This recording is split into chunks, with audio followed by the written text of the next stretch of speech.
Welcome to everyday cooking. இன்றைக்கி நம்ம மொறுமொறுன்னு அரிசியை வச்சு மிட்டாய் செய்ய போகிறோம். இதை நீங்கள் ரொம்ப ஈஸியாக கொஞ்ச நேரத்துலேயே செஞ்சிடலாம். ஒரு பாத்திரம் எடுத்துக்கோங்க, அதில் ஒரு ஸ்பூன் நெய் விடுங்க. நெய் சூடானதும் கொஞ்சமாக நறுக்கின முந்திரி பருப்பு சேர்த்து வறுத்துடுங்க. முந்திரி பருப்பு நல்லா கலர் மாதிரி வரட்டும். இதோ வறுபட்டுருச்சு, இதை வெளியெடுத்துடலாம்.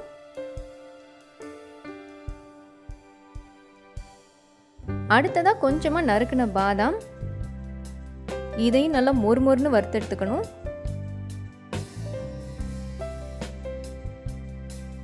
இதோ வறுத்த பாதாம் ரெடி. அடுத்ததாக 1/4 மூடி தேங்காயை நல்லா குட்டி குட்டியாக நறுக்கி இந்த மாதிரி வறுத்தெடுங்க. தேங்காயும் ஓரளவுக்கு நல்லா வறுபடணும், கலர் மாதிரி வரணும். இதோ தேங்காய் நல்லா வறுபட்டுருச்சு, லைட் ப்ரௌன் கலராக இருக்குது. இந்த ஸ்டேஜில் நீங்கள் வெளியே எடுத்துடலாம். அடுத்ததாக கொஞ்சம் உலர் திராட்சையும் வறுத்தெடுத்துக்க போகிறோம்.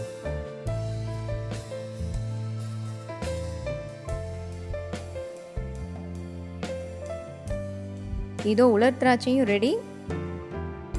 அடுத்ததாக ஒரு பாத்திரத்தில் பொரிக்கிறதுக்கு தேவையான அளவுக்கு எண்ணெய் எடுத்துக்கலாம். எண்ணெய் நல்லா காஞ்சதும் 1 கப் அரிசியை எண்ணெயில் போட்டு வறுத்து எடுத்துருங்க. அரிசி இந்த மாதிரி எண்ணெயில் போட்டு எடுத்திங்கன்னா கொஞ்சம் மொறுமொறுப்பு ஜாஸ்தியாக இருக்கும். இல்லை எண்ணெய் வேண்டான்னு நினைக்கிறவங்க அந்த மிச்சம் இருந்த நெய் இருக்குது பார்த்தீங்களா, அதுலேயே 1 கப் அரிசியை போட்டு நல்லா வறுத்து எடுத்துருங்க. அதுவே தாராளமாக போதும். ஆனால் பொறுமையாக நல்லா வறுத்தெடுக்கணும், மொறுமொறுன்னு ஆகிற வரைக்கும் வறுத்தெடுக்கணும்.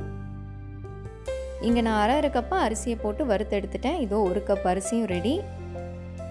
பாகு காய்ச்சறதுக்கு முன்னாடி ஒரு தட்டை ரெடி பண்ணிக்கோங்க. அதில் இந்த மாதிரி பட்டர் பேப்பர் போட்டு அதுக்கு மேலே நெய் தடவிக்கோங்க. பட்டர் பேப்பர் இல்லைன்னாலும் நீங்கள் தட்டிலே கூட நெய்யை தடவிக்கலாம்.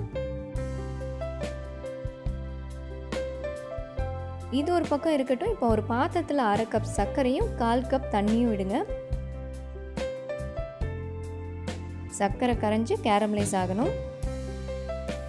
சர்க்கரை உருகி கொதிக்க ஆரம்பிச்சிருச்சுன்னா சீக்கிரமாகவே கேரமலைஸ் ஆகிடும். அதனால் கொஞ்சம் கவனமாக கிளறி விட்டுட்டே இருங்க. கேரமலைஸ் ஆகணும், ப்ரௌன் ஆகிடக்கூடாது. அதனால் கொஞ்சம் கோல்டன் ப்ரௌன் கலர் வரும்போது இதை ஆஃப் பண்ணிடணும். ஓவராக கேரமலைஸ் ஆகிடுச்சு அப்படின்னா கசந்துரும். அதே சமயம் கெட்டியானதும் கல் மாதிரி ஆகிடும். கேரமலைஸ் ஆனதும் ஸ்டவ் ஆஃப் பண்ணிவிட்டு வறுத்து வச்சுருக்கிற அரிசியை சேர்த்துருங்க. இதோடவே வறுத்த முந்திரி, பாதாம், தேங்காய், உலர் திராட்சை எல்லாமே சேர்த்துடலாம். இப்போ இது எல்லாத்தையும் நல்லா கலந்து விடுங்க. இது ஆற கெட்டி ஆகிட்டே இருக்கும். அதனால் இந்த ஸ்டேஜ்லேயே ஷேப் பண்ணிடணும். நம்ம ரெடி பண்ணி வச்சுருக்கிற அந்த பிளேட்டில் போட்டு இதை ஷேப் பண்ணலாம்.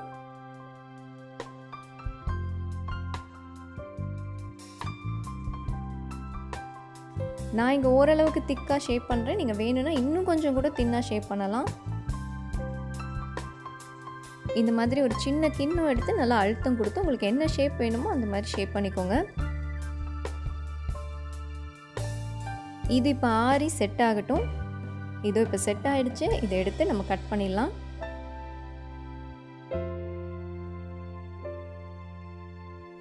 இதை இப்போ நீங்கள் எந்த மாதிரி ஷேப் பண்ணணும்னு நினைக்கிறீங்களோ அந்த மாதிரி கட் பண்ணிக்கோங்க.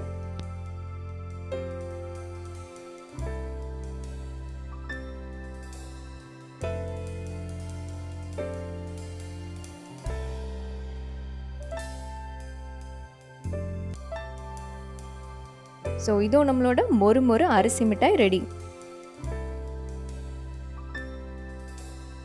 ஸோ இந்த ரெசிபி உங்களுக்கு பிடிச்சிருக்கும்னு நம்புகிறோம். வேறொரு இன்ட்ரெஸ்டிங்கான ரெசிபியோடு உங்களை சந்திக்கிறோம். எங்கள் வீடியோஸ் எல்லாம் பிடிச்சிருந்தா லைக் பண்ணுங்கள், ஷேர் பண்ணுங்கள், கமெண்ட் பண்ணுங்கள். அண்ட் மறக்காமல் எங்கள் சேனலுக்கு சப்ஸ்கிரைப் பண்ணுங்கள்.